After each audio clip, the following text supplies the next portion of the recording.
Hey everyone, welcome to Be the Change. My name is Lily Mott, and today I'm going to be talking about how change comes when you focus on filling the gaps. My guest this week is Davida Padi, and she is the founder of Eve's Corner and Zachary's Corner. Davida founded Eve's Corner first as a digital platform to give Black girls mental health resources, a safe space, scholarship resources, mentorship, and above all else, community. So, without further ado, let's get started with this episode featuring Davida Padi.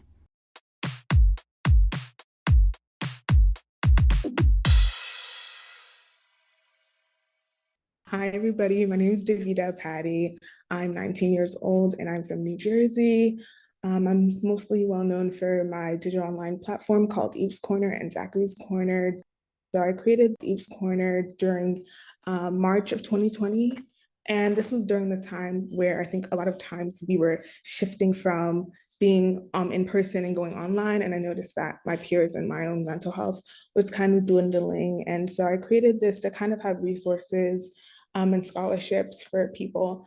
And then after around this time, I think May of 2021, I got noticed by MTV, and then I was able to join the Youth Action Forum, and our idea got picked up by Pinterest. And I'm still doing work with Half the Story and creating a digital well-being in my major social media, in case you wanted to know, and legal studies.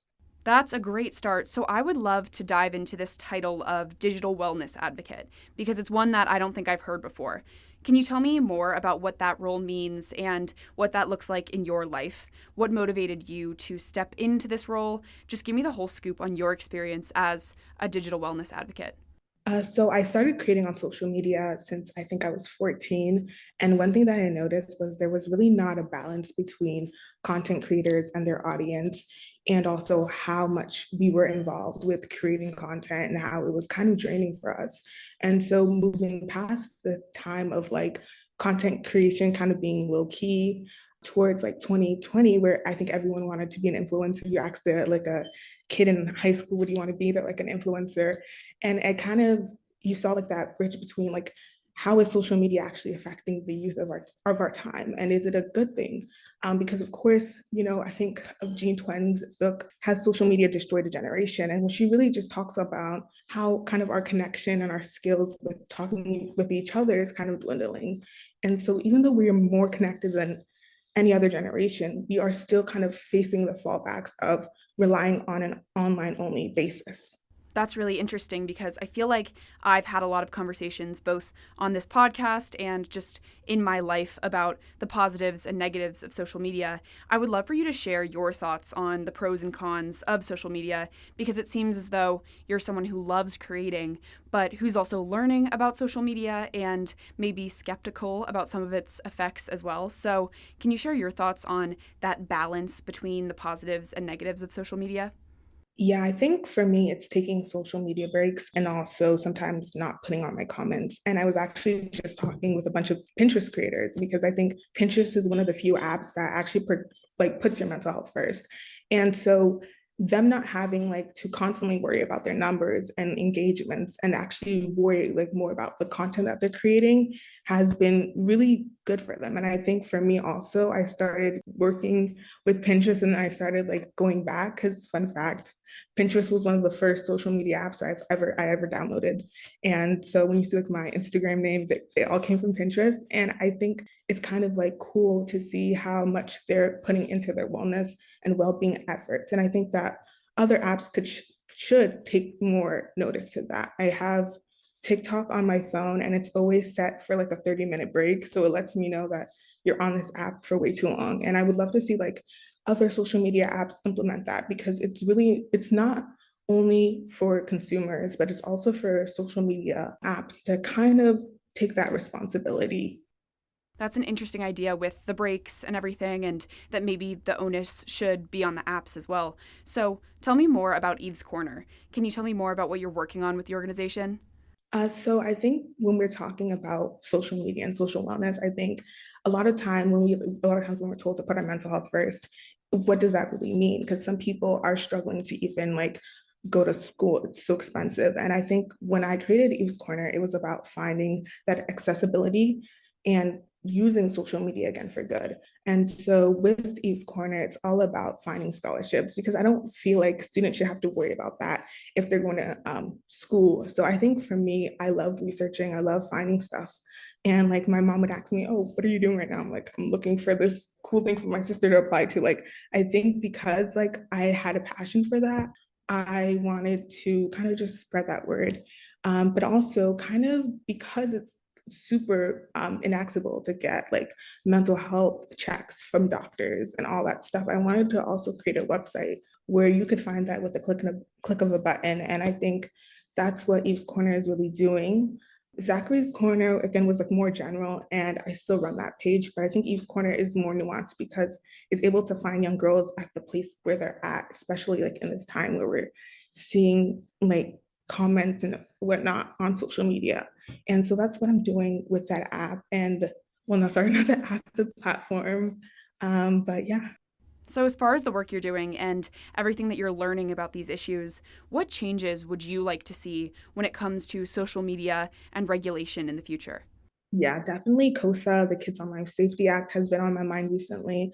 It didn't go through, it didn't pass, but seeing more bills implemented and seeing more senators, congresswomen, men kind of implement those types of bills would be super important because social media apps are doing what they feel is right, and sometimes me personally don't believe that they can go far, that they're going far enough. And so having acts like this that really put kids' safety online first is really important. But also, I think what TikTok is doing is a great step in the future.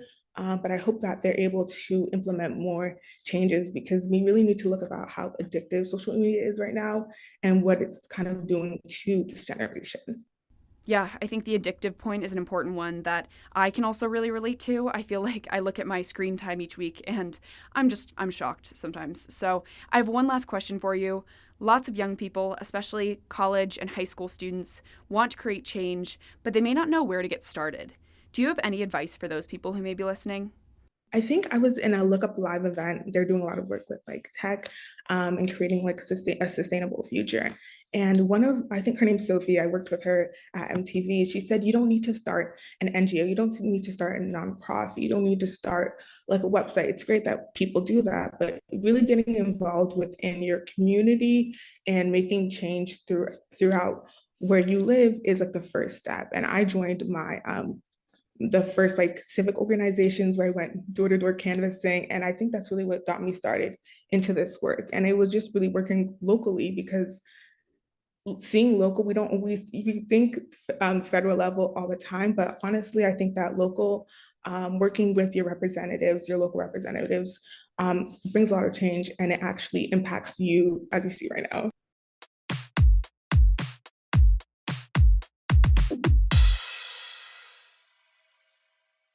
I really enjoyed this conversation with Davida, and I think she made some really interesting points about social media regulation and the role and responsibility of social media companies in our society.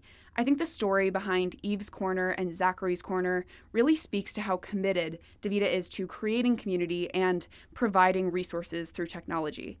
She recognized a need for more scholarship information, more mental health resources, and overall the need for a morale boost. And Davida developed Eve's Corner and Zachary's Corner to serve those needs. I think Davida's willingness to take action and develop her digital communities is a testament to how change comes when you focus on filling the gaps.